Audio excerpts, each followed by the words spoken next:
на данный инцидент нами было обращено пристальное внимание.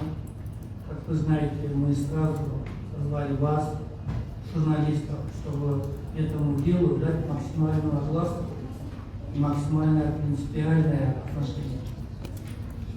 Потому что это носит такое уже из ряда вон выходящее состояние. Однозначно что-то нельзя говорить, что кто-то виноват, кто-то не виноват. Это дело сейчас ведет военная прокуратура. Она абсолютно независима ни от нас, ни от потерпевшего. Поэтому в ближайшее время, я думаю, уже результаты будут видны. После этого мы пригласили журналистов, по-моему, Азатыка, журналистов Азатыка пригласили. Они познакомились с условиями быта, с ребятами. Уже они сделали тоже свой репортаж. И я думаю, в скором времени уже можно